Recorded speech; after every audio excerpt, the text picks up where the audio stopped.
The winter session of Parliament has so far been a near washout, with the first 2 days marked by ruckus, sloganeering and relentless opposition protests over the special intensive revision issue.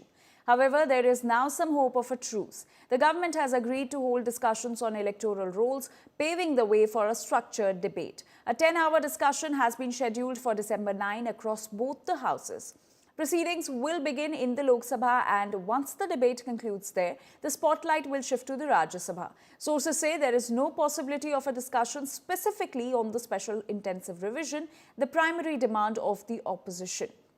With the government agreeing to some of the opposition's demands, all eyes are now on the opposition to see whether they will allow Parliament to function for the remainder of the winter session.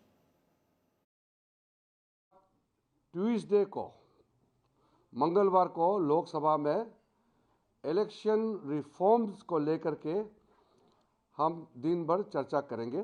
10 घंटे का time तय किया गया है। अगर ज़रूरत पड़ेगा तो उसमें हम टाइम एक्सटेंशन करेंगे। इस पे हम एग्रीमेंट हुए हैं। मैं इस चीज़ को लेकर के सब पार्टी के नेताओं को फिर से अपील करना चाहता हूं। हम सब चाहते हैं कि पार्लियामेंट हाउस अच्छी तरह से चले। हर मुद्दे पर हर एक मेंबर जो बोलना चाहते हैं बोलने का मौका मिले। अलग अलग स्टेट यूनियन टेरिटरी से जो एमपीज आते हैं उनके अपने अपने इशू होते हैं कॉन्स्टिट्यूंसी का, उसको यहाँ बात रखने का मौका मिलना चाहिए।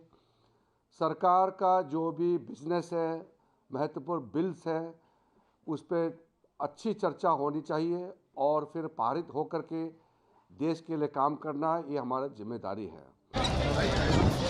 बीजेपी तो पहले ही तैयारी कर ली थी कि 20,000 वोट काटना है, जबकि एसआईआर नहीं आया था, उस समय ही उन्होंने तैयारी कर ली थी। इधर वोट में गड़बड़ी, वोट में हेराफेरी, वोटर लिस्ट में वोटरों की वोट चोरी, ये चीज़ इतनी जनता के बीच में चली गई कि अब मजबूरी में उन्हें एसआईआर कराना पड़ रहा है।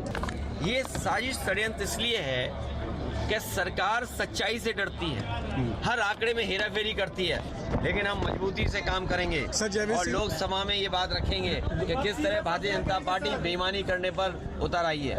14 से पहले क्या एसआईआर हुई थी?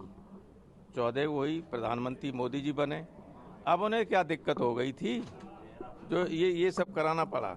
ये सब तिकड़े में चल रहे हैं सत्ता में बने रहने के लिए। मैंने ऑल पार्टी मीटिंग में भी कहा था कि अगर सामान्य तरीके से वोट के जरिए से कोई सत्ता में आता है तो उसका कोई विरोध नहीं करता है, लेकिन असामान्य तरीके से 3 तिकड़म से आता है तो उसका लोगों ने रिजल्ट देखा है नेपाल और बांग्लादेश में। इसलिए इतिहास से लोगों को सीखना चाहिए।